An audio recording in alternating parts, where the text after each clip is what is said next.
Hello everyone. I'm gonna make a video because I want to address a comment that I got on my video of the 1040V voucher video. There was a comment there that I wanted to address. I wanted to pull it up, but anyway, the comment said that I should redo the video because we should be going into the private using the 1041 voucher and then 1041 for estate and trust. That is true that we should transition to the 1041 using state and trust. But I want to show you why you can still use the 1040 voucher in private banking. Okay.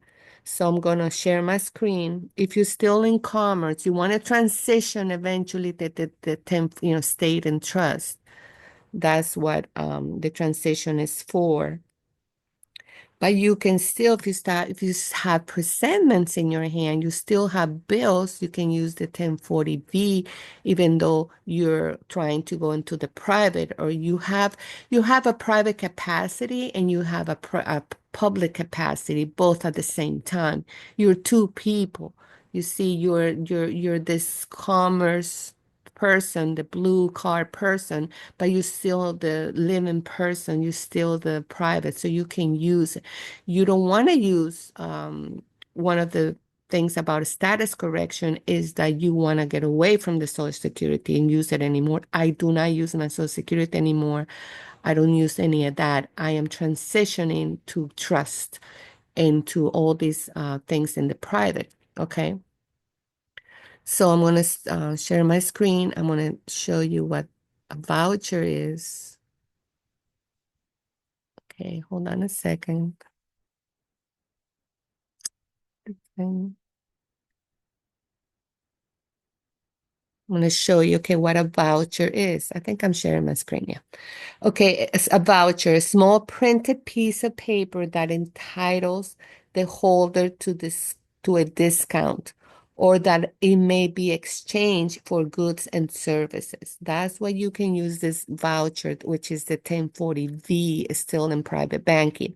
You don't want to be use it for the rest of your life, okay? You want to transition to trust. So I'm going to show you in this book that I love this book. It's in my Kindle. Um, they use the Who Owns the National Debt book that I use a lot. That is my go-to for many years. So I believe it's page 63. If you have this book, I recommend it that you have it in the e-format, not the paper form, because the paper form is very small. You can't really see it. It was printed in a very small print. So you want to have it in the e-form, okay, the digital form. Okay, it says in page 63, I believe. You are the payer. Okay, you are the payer and the beneficial owner because they are using your trust and sole prop credit. And it does not become a tax until you assess it.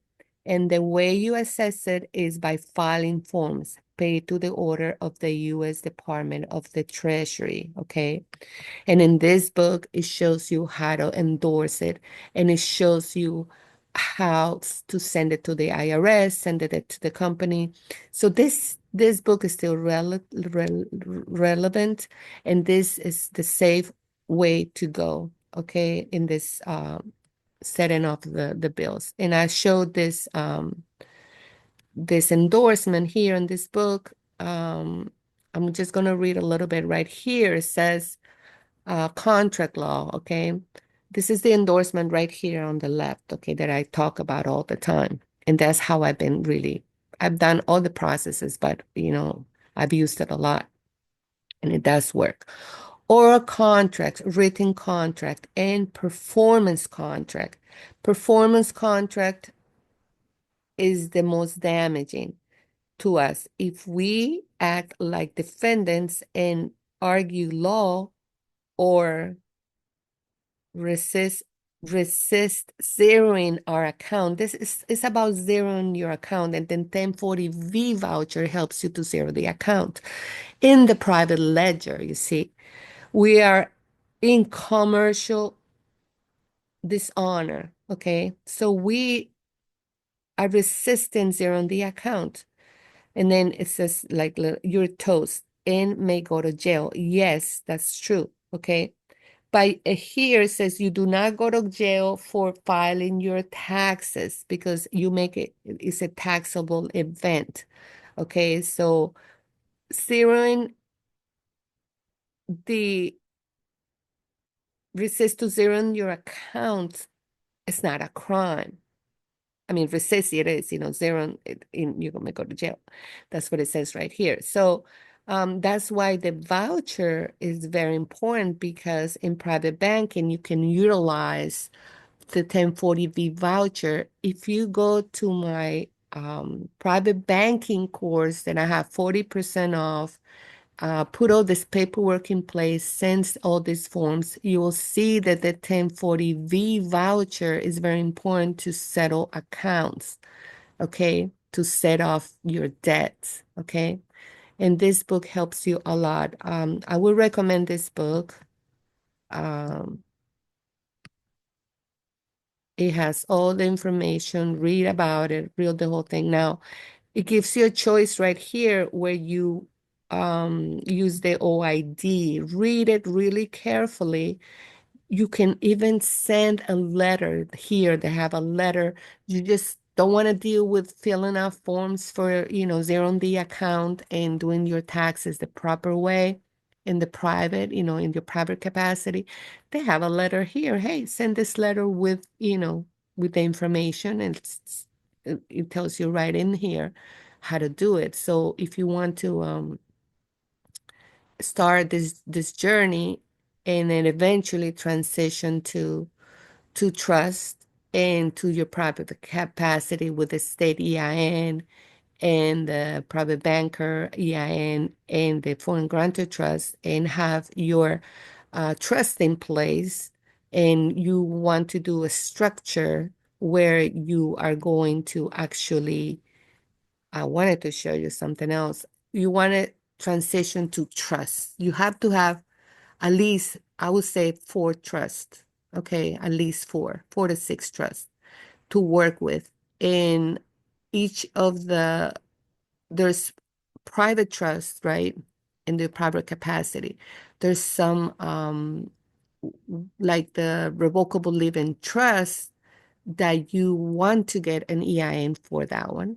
If you follow me, I talk about, claiming your credits. There is a process that's called claiming your credits. I have in my Google Drive, but if you need that information, it's free information in all the Telegram, if you're following this path, you know what I'm talking about.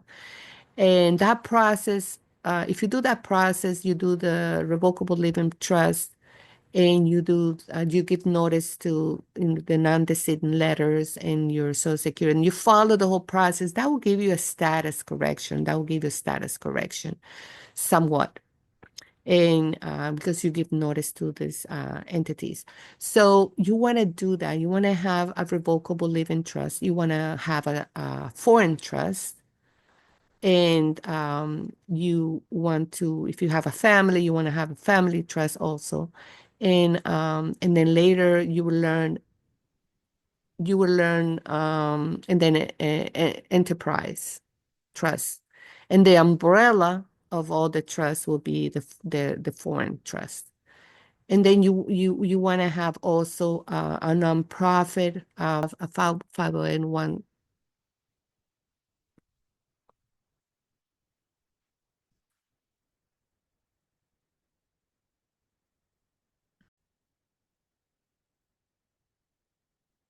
I'm sorry, I have someone came to my door. So you want to have 508C1A. This is a code from the IRS. You want to have this in place. You want to have a PMA, Okay. Private Ministerial Association, and you will filter all your in income that organization, a business, into the 508c1A code of the IRS, the PMA, the Private Ministerial Association. You want to establish that too. You filter all your wages actually through that, so you can be tax exempt with the trust. I'm working on um a course that I'm gonna price it real low because I don't believe in charging so much money, but I do want to have a little bit donation based. My life has been donation based all the time.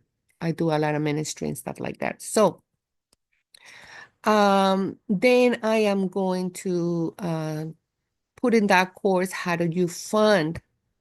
Okay, how do you fund your trust? How do you fund your trust? Who funds the trust? And who funds your entities like the state?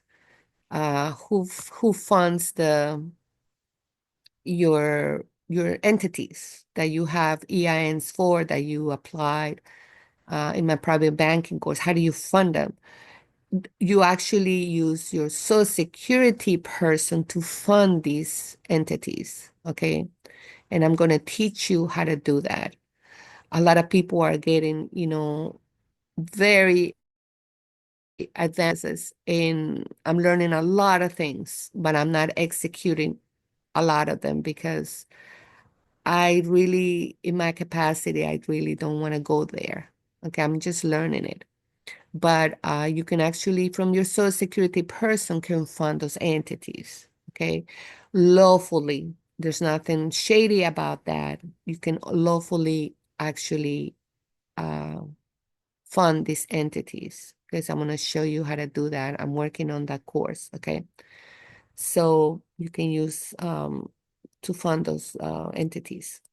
Okay, fund also, there's other ways to fund a trust, but you want to use your blue card person, your Social Security person to fund them, because the Social Security person is the one that has the credits, right? So you want to use those credits to fund your entities. So I'm going to show you how to do that. So I wanted to address, you can get on this website and learn about the 508c1A, okay, and the PMAs, okay.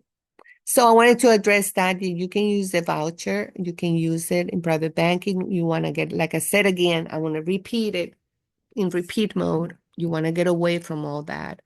I'm 100% in the private now, where I don't have anything in commerce anymore. I don't think I do. I might have something here and there. I might have some things. I'm going through all my credit report and all that and make sure I have canceled all this stuff, so you don't want to go there. If you're a young person that, you know, wants credit, business credit and all that, yeah, you can do that. You can, there's several ways to, like they said, to skin a cat, okay? One of the websites or systems that I recommend is Credit Academy. I think they're very good and it's not very expensive. If you're young, you have the energy, and you want to go pursue all this in the private, that is the way to go with them. I think is the most up-to-date information about this you want to follow. It will cost you, of course, because I have paid a lot of money for all these things, so it will cost you, but at the end, it is a system that really works. Okay. They go into the private credit, using other people's the bank's money and all the stuff. I don't want to go there. I learned it and everything, but I don't want to go there because it's not my lifestyle. So it's whatever lifestyle you choose to live, okay? I'm more into the private, 100% in the private, in off the grid, off the grid with my now I'm building a mobile van so I can do my my therapies, the therapy beds, the bioacoustic therapy bed, and I'm gonna go mobile. I'm just, fixing up my van and all that. I'm more like a hippie kind of girl and more of the grid, not caring about money so much or caring about all these things. But if you are, we're all different. We are all different. We are very different. If you're young and have the energy for all these things and processes, go ahead. I recommend Credit Academy for sure. After all the things that I've been through and all the processes and all the money that I paid learning things, I think that's the way to go. At the beginning, I didn't think so, but they have advanced to really have a system in place that really works. Like I said, it's not for me, but it might be for you. So check them out. And I just wanted to address that comment. Okay, thank you, and have a great day. Be blessed.